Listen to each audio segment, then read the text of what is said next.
આપ સર્વોને હેતપૂર્વક જય શ્રી સ્વામિનારાયણ।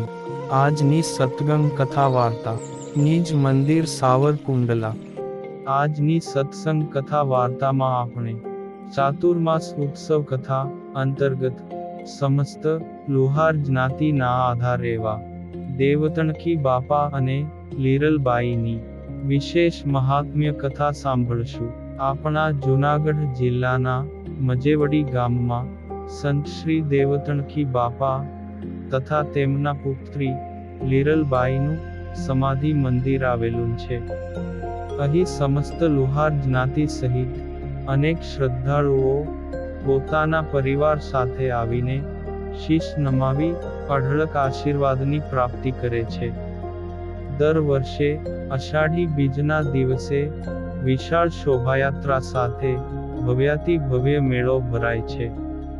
આ દિવસે મંદિરના સાનિધ્યમાં ભજન ને સંતવાણીના કાર્યક્રમ યોજાય છે। તદુપરાંત આ દિવસે મહાપ્રસાદનું પણ આયોજન થાય છે, જેમાં હજારોની સંખ્યામાં શ્રદ્ધાળુઓ પોતાના પરિવારજનો સાથે અહીં દેવતણખી બાપાને થાળ ધરાવીને મહાપ્રસાદ ગ્રહણ કરે છે। આ પરમ ભક્ત રાજ અને સમસ્ત લુહાર સમાજને સદૈવ પૂજનીય તથા સદા વંદનીય એવા દેવતણખી બાપાનો જન્મ લુહાર જ્ઞાતિમાં પોરબંદર નજીક આવેલા બોખીરા ગામમાં થયો હતો। ભક્ત રાજ આંબાજી તથા મૂળીબાઈને ઘેર ગુરુ શાંતિનાથના આશીર્વાદથી તેમનું અવતરણ થયું હતું। દેવતણખી બાપાએ તથા તેમના દીકરી લીરલબાઈએ ભક્તોને અનેક પરચાઓ પણ આપેલા હતા, જેમાં ઈસવીસન 1922માં એક ઘટના બનેલી। જમનાવડ ગામના લુહાર ભક્ત જાદવજીભાઈને દેવતણખી દાદાએ સ્વપ્નમાં દર્શન આપીને કહ્યું કે મજેવડી ગામમાં આવેલી એક વાડીમાં મારી સમાધિ છે। આ સમાધિને તું જાગૃત કર। ત્યારે સ્વપ્નની વાતને ધ્યાનમાં લઈ આ લુહાર ભક્ત કેટલાક મજૂરોને લઈને વાડીમાં ખોદકામ કરે છે, પણ આ સમયે વાડીના માલિકે ખોદકામ કરતા રોકીને ત્યાંના નવાબને આ બાબતની સઘળી ફરિયાદ કરે છે। તે આ ફરિયાદને સાંભળી નવાબ તો બંનેને જેલમાં પૂરી દેવા માટે હુકમ આપે છે। ત્યારબાદ દેવતણખી બાપાએ નવાબને સ્વપ્નમાં આવીને ભક્ત તથા તેના સાથીઓને મુક્ત કરવા માટે કહ્યું। તે નવાબે પણ સ્વપ્નની વાત સ્વીકારીને બંનેને મુક્ત કર્યા અને ત્યારબાદ આ વાડીની જમીનનો લેખ કરીને લુહાર સમાજને અર્પણ કરી આપ્યો। તે ઉપરાંત દેવતણખી બાપાનું મંદિર બનાવ્યું ને ધીમે ધીમે જ્ઞાતિજનોએ ભેગા થઈને ઈસવીસન 1961માં મંદિરના ટ્રસ્ટની રચના કરી। વળી એક સમયની વાત છે કે દેવાયત પંડિત તેમના પત્ની દેવળદેને શોધવા માટે નીકળેલા, પણ દેવળદેના કોઈ સમાચાર ન મળતા તેઓ રસ્તો કાપતા કાપતા સોરઠ પંથકમાં આવ્યા ને સાંજના સમયે જૂનાગઢથી 3 ગાઉ દૂર મજેવડી ગામના પાદરમાં આવ્યા। ત્યાં ઉબેણ નદીમાં ઉતરતા દેવાયત પંડિતના રથનો ધરો તૂટી ગયો એટલે રથ અટકી ગયો। દેવાયત પંડિતે ધરો સાંધવા માટે નજીકની વાડીના માલિકને ગામમાં કોઈ લુહારનું ઘર બતાવવા કહ્યું। ત્યારે વાડીના માલિકે ખેડૂત દેવાયત પંડિતને લુહારનું ઘર બતાવ્યું, જે લુહારનું નામ હતું દેવતણખીજી। પછી દેવાયત પંડિતે પોતાના 2 શિષ્યોને દેવતણખીજીને ઘેર ધરો સંધાવવા માટે મોકલ્યા ને આ 11નો દિવસ રજાનો હોવાથી દુકાન બંધ કરીને પોતાની ઘેર ફળિયામાં બેઠા બેઠા માળા ફેરવતા હતા ને ઘરમાં તેમના પત્ની મિનલદે રસોઈ બનાવતા હતા। એ સમયે રસોડાની બાજુના ઓરડામાં તેની 1 માસની દીકરી લીરલબાઈ ઘોડિયામાં સૂતા હતા. તે શિષ્યોએ આવીને દેવતણખીને સઘળી વાત કરી, ને આ વાત સાંભળીને દેવતણખીજીએ કહ્યું કે, હે ભાઈઓ, આજ તો 11 હોવાથી ભઠ્ઠી સળગાવાય નહીં. અને જો હું ભઠ્ઠી સળગાવું તો મને પાપ લાગે. અને ઘણનો ઘા મારવાવાળો પણ આજે કોઈ છે નહીં. તો તમે તમારા ગુરુજીને મારા સાષ્ટાંગ પ્રણામ કહીને આ વાત વિગતે જણાવજો. ત્યારે શિષ્યોએ દેવાયત પંડિત પાસે આવીને દેવતણખીજી લુહારે કહેલી સઘળી વાત કરી. આ સમયે દેવાયત પંડિત પોતાના શિષ્યોને લઈને દેવતણખી લુહારને ત્યાં આવે છે. આ સમયે દેવતણખીજી પોતાને આંગણે પંડિત જેવા અતિથિ આવેલા જોઈને ઊભા થઈ સામે ચાલીને પ્રણામ કરી બેસવા માટે આસન આપે છે. અને તેમના કુશળ મંગળના સમાચાર પૂછે છે.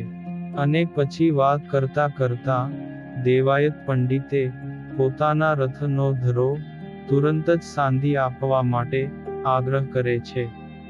પણ દેવતણખી વિનંતી કરીને કહે છે કે આજે 11 હોવાથી અમે કામ કરતા નથી. અને આ આખો દિવસ ભગવાનની ભક્તિ ને પરમાર્થ કરીને ભક્તિમય વાતાવરણમાં વિતાવીએ છીએ. જો આજે ભઠ્ઠી સળગાવું તો મને પાપ લાગે. તે દેવતણખીજીની આવી વાત સાંભળીને દેવાયત પંડિતને ક્રોધ આવે છે અને કહે છે કે મારો ધરો સાંધી આપો તો એક પ્રકારે પરમાર્થનું કાર્ય જ ગણાય.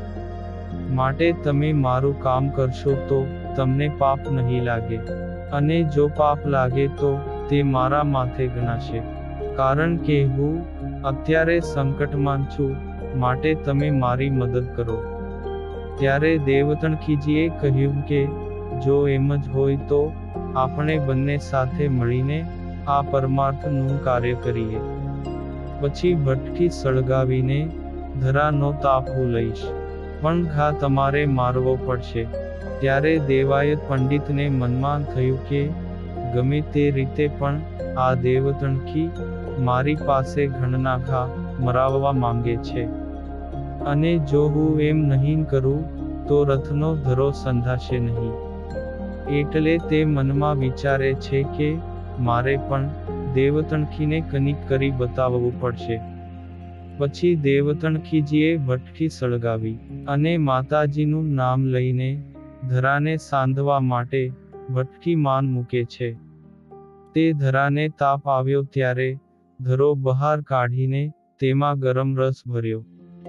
હવે રથનો ધરો એરણ ઉપર મૂકીને દેવાયત પંડિતને ઘણનો ઘા મારવાનું કહે છે. પણ આ સમયે ભક્તોની જે કોઈ ગત હોય એ તો ભક્ત જ જાણે. અને દેવાયત પંડિતે ક્રોધના આવેશમાં ઘણ ઉપાડ્યો અને રથના ધરા ઉપર એક જ ઘા માર્યો. ત્યારે એરણ ઉપર ઘણનો એક જ ઘા વાગતા એરણ તો જમીનમાં ઊંડે ઉતરી ગઈ. આવી આશ્ચર્યની વાત બની ગઈ. પણ રસમાં આવેલું સાંધો કરવાનું લોઢું કોઈ પણ ભોગે સાંધી લેવું જોઈએ, નહીતર એ નકામું થઈ જાય છે. અને જો ધરો ઠંડો થઈ જાય તો પાછો સાંધી શકાય નહીં. તે હવે આ સમયે પૂરેપૂરી મૂંઝવણ ઊભી થઈ ને હવે શું કરવું તેવો સવાલ ઊભો થયો. આ સમયે દેવતણખીજીએ માતાજીનું સ્મરણ કરીને પોતાનો જમણો પગ લાંબો કરીને ધરાને પોતાના પગની ઘૂંટી ઉપર રાખીને સાંધી લીધો. પ્રભુએ બંને ભક્તની લાજ રાખીને દર્શન દીધા.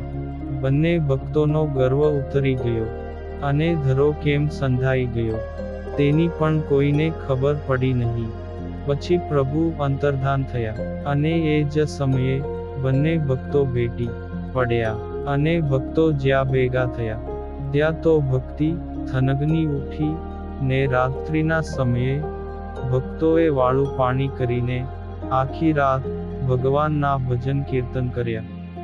ને સવારનો સૂર્યોદય થયો દેવાયત પંડિતે દેવતણખીજીને કહ્યું કે મારી પત્ની સતીએ મારી ઉપર શંકા ઉત્પન્ન કરી, અને દેવળદેવ પોતાની શરતો મુજબ ચાલ્યા ગયા છે, અને મારું જીવન ધૂળ થઈ ગયું છે.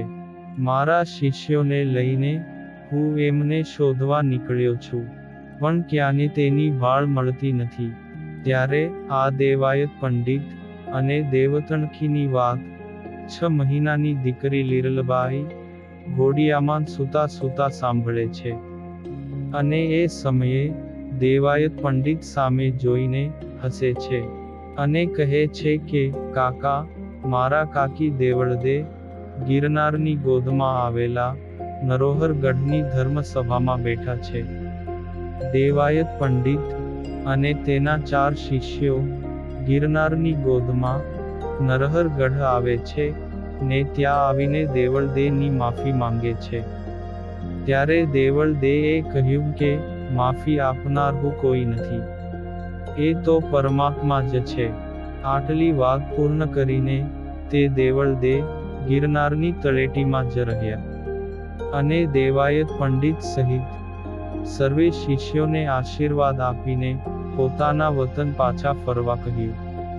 આમ દેવતણખીજી અને દેવાયત પંડિતનો ભેટો ભગવાનની ભક્તિ માટે જૂનાગઢના મજેવડી ગામે થયો હતો. આ મજેવડી ગામમાં દેવતણખી તથા દીકરી લીરલબાઈની સમાધિ છે. સાથોસાથ અહીં શ્રી વિશ્વકર્મા, શ્રી રામ દરબાર, શ્રી રામદેવ પીર મહારાજ પણ બિરાજમાન છે. આમ આપણે અષાઢી બીજના પાવન પર્વ નિમિત્તે એક ગૃહસ્થ ભગવદ ભક્ત છતાં પણ સાધુ ગુણે સંપન્ન એવા દેવતણખીજીની વાત સાંભળી. અને હવે પછીની કથા વાર્તા આપણે આગળના ભાગમાં સાંભળશું. અત્યારે આપ સર્વોને ભાવથી જય શ્રી સ્વામિનારાયણ.